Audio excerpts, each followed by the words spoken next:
සමාජයේ පුණ්‍යවන්ත දේශයක් කොට බඩගිනි ඕස්ට්‍රේලියාවේ තියෙන ජනාධිපතිතුමා බඩගිනි කියලා ගම.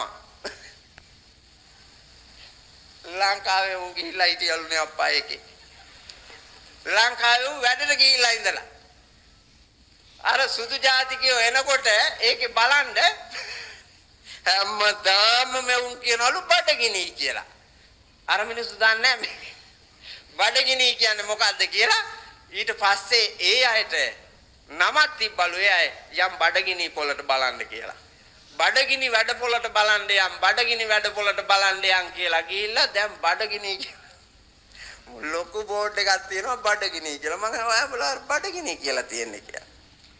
ඒ ගමන තමයි කතාව කිව්වේ. මෙවුන් ගිය තැන කණ්ඩ උපන් જાතිය. අනේ බඩගින්නේ ඉන්න කුසීත මානසිකත්වයේ නැති කරලා දෑත දෙපය ස්ව ශක්තියෙන් නැගී හිටින පුණ්‍යවන්ත සෞභාග්‍ය දේශයක් කරන්න මාන්සි ගන්න. ඒක ජනාධිපතිතුමා මං හිතනවා ජනාධිපතිතුමාගේ පැත්තෙන් ඉෂ්ට කරයි.